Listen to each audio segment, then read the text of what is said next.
Halo Gizmo Friends, di semester kedua tahun 2020 ini Samsung kembali merilis flagship terbarunya yang memang tiap tahun itu mereka rilis 2 kali.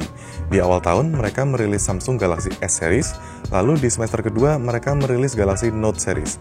Kali ini adalah Galaxy Note 20 Series dan dimana yang saya pegang sekarang adalah Galaxy Note 20 Ultra. Membawa nama Ultra tentunya memiliki spesifikasi yang paling tinggi. Dengan nama yang mirip, Galaxy Note 20 Ultra membawa spesifikasi kamera yang serupa dengan Galaxy S20 Ultra. Tentunya dengan beberapa perbaikan yang dibawa oleh Samsung di sini. Nggak cuma itu, Samsung juga bawa desain yang lebih premium dan tentunya fitur produktivitas lainnya seperti S Pen dan wireless DeX. Namun apakah dengan merogoh kocek hampir 20 juta rupiah membuat Gizmo Friends bisa membeli smartphone dengan fitur yang benar-benar sempurna? Sayangnya di Galaxy Note 20 Ultra tidak begitu. Namun tidak membuat smartphone ini menjadi smartphone yang layak dibeli atau menjadi flagship terbaik di tahun 2020. Untuk itu, ini adalah ulasan dari Samsung Galaxy Note 20 Ultra. Saya Prasetyo dari Gizmologi, dan jangan lupa bagi kalian yang belum like, kalian bisa like video ini atau subscribe di channel Gizmologi supaya kami bisa lebih semangat untuk bikin video-video baru berikutnya.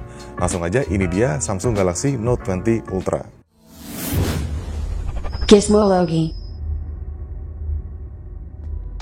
Kita mulai dari desainnya. Menurut saya, desain dari Galaxy Note 20 Ultra ini cukup sempurna. Sepertinya tim desainer atau R&D dari Samsung di pusat sana moodnya tuh lagi baik waktu lagi ngedesain smartphone ini. Sudut-sudut dari Galaxy Note 20 Ultra dibuat tegas, tapi dengan sisi kiri dan kanan yang curve, sehingga ketika kita genggam, smartphone ini akan terasa nyaman di tangan. Berbeda dengan Galaxy Note 10 series yang dibuat ngejreng dengan opsi varian warna Aura Glow, di Galaxy Note 20 series mereka menggunakan kombinasi warna yang lebih kalem.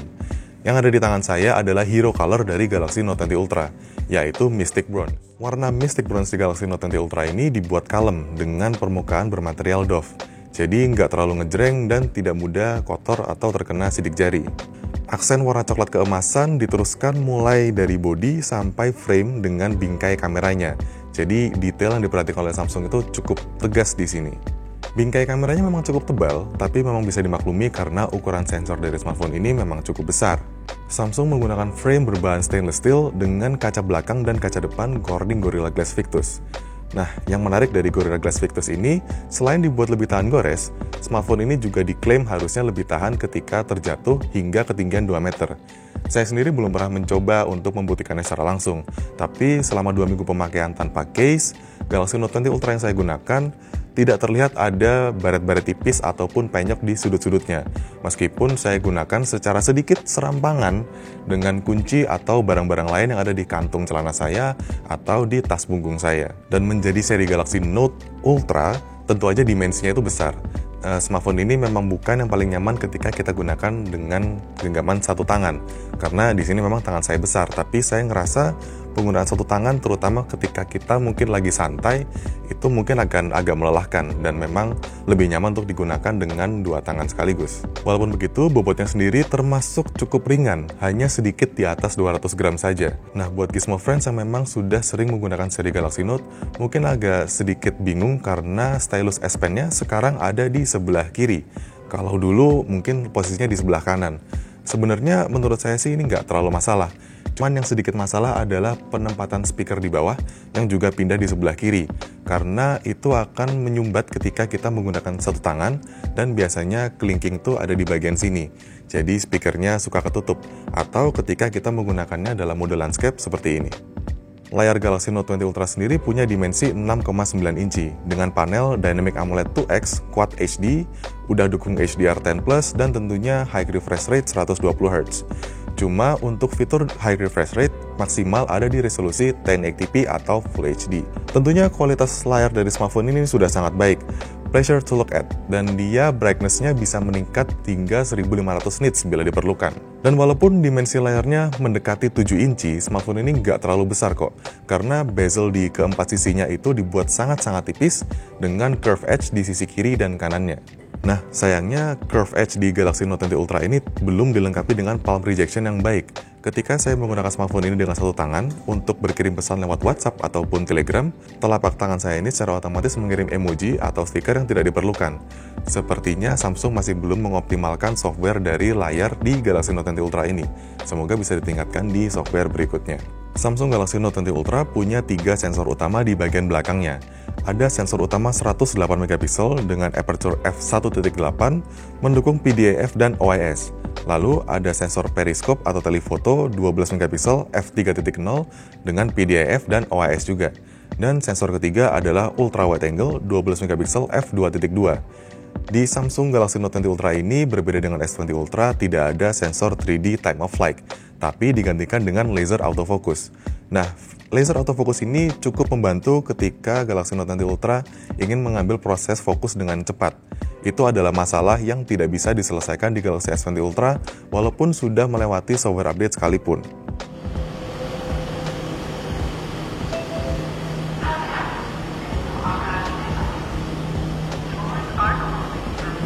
Bundaran HI berangkat dari peron 2. The train bound for Bundaran HI. Kamera periskop di Samsung Galaxy Note 20 Ultra juga sedikit berbeda, dengan aperture yang lebih besar, 5 kali optical zoom, dan digital zoom maksimal 50 kali. Dengan setup kamera yang versatile, sensor utamanya juga bisa ngehasilin efek bokeh yang natural, walaupun tanpa menggunakan mode live focus sekalipun. Sementara, kamera depannya punya resolusi 10 megapiksel, f2.2 dan sudah mendukung dual pixel autofocus. Walaupun besaran megapikselnya terhitung kecil, tapi detailnya nggak kalah dengan S20 Ultra yang punya resolusi 40 megapiksel. Sementara, untuk perekaman video, Samsung Galaxy Note 20 Ultra bisa merekam video hingga resolusi 8K 24 fps, atau resolusi 4K di 30 atau 60 fps.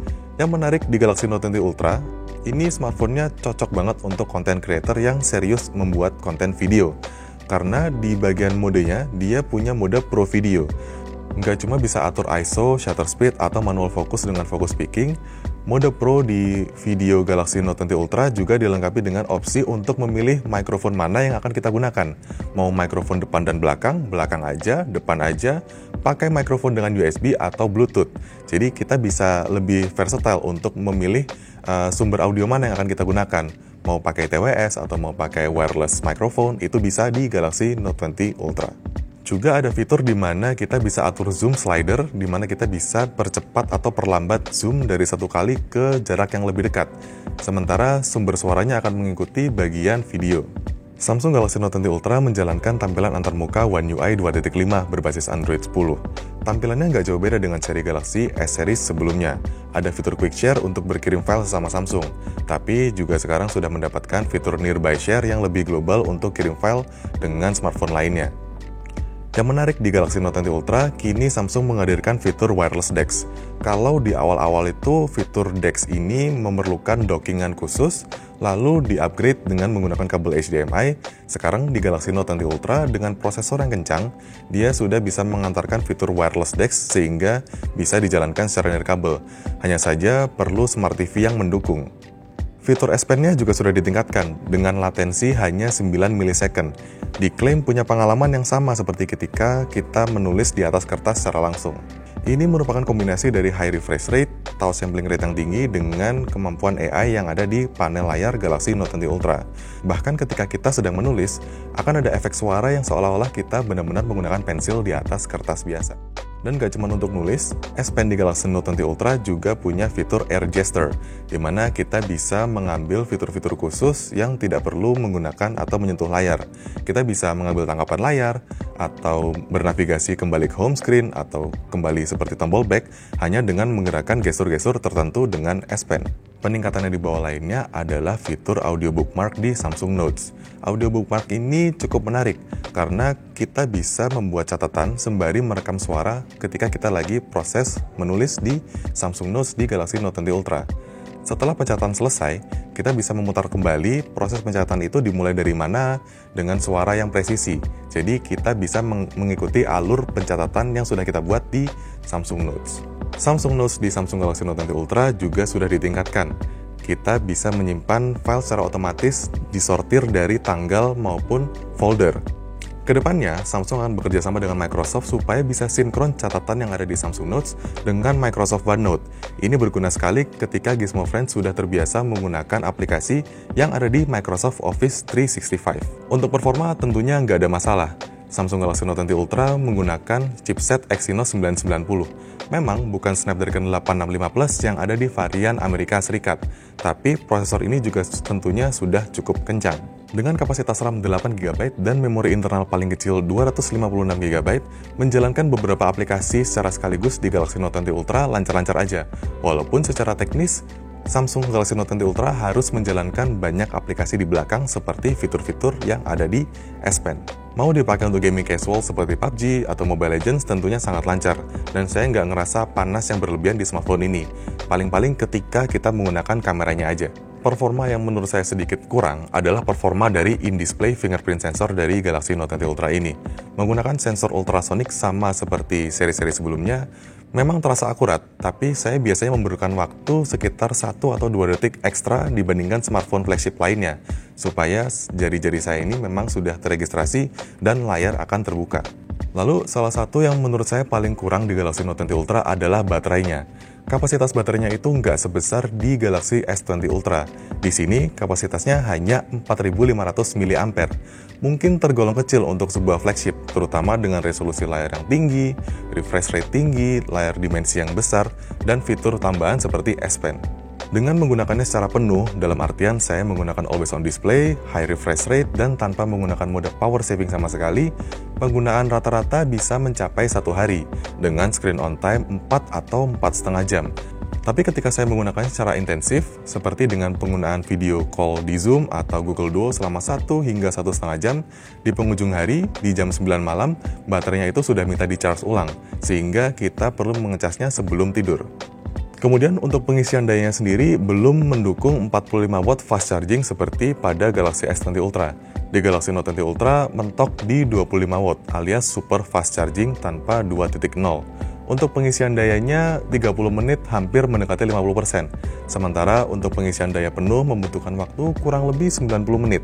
Tapi setidaknya masih mendukung fast wireless charging 15 watt dan reverse wireless charging 4,5 watt bila diperlukan. Kesimpulannya, Samsung berhasil menghadirkan sebuah smartphone flagship terbaiknya untuk semester kedua tahun 2020 ini. Dikemas dalam perangkat yang punya desain timeless dan menarik. Fitur produktivitasnya semakin lengkap, melampaui generasi sebelumnya lewat S Pen dan perangkat lunak yang ditingkatkan. Gak sampai di situ, perangkat ini juga membawa keunggulan yang dibawa dari Galaxy S Series, seperti kameranya, bahkan ditingkatkan dengan laser autofocus. Bahkan dengan fitur tambahan seperti Pro Video Mode dengan input audio fleksibel, membuat smartphone ini memiliki banyak target market yang bisa disasar, seperti pekerja profesional, kreator konten, visual artist, sampai yang membentukkan smartphone dengan fungsi multimedia terbaik. Meski begitu, dengan harga yang tinggi, ternyata masih ada harga yang harus ditebus seperti daya tahan baterai yang kurang bagus. Tapi selain itu, Samsung Galaxy Note 20 Ultra layak untuk menandang gelar sebagai salah satu smartphone terbaik di tahun 2020. Sekian ulasan saya tentang Samsung Galaxy Note 20 Ultra. Jangan lupa versi lengkapnya ada di situs kami di gizmologi.id. Dan Gizmo Friends juga bisa ikuti kami di media sosial kami @gizmologi di Twitter maupun Instagram. Saya Prasetyo dan sampai ketemu di video-video selanjutnya.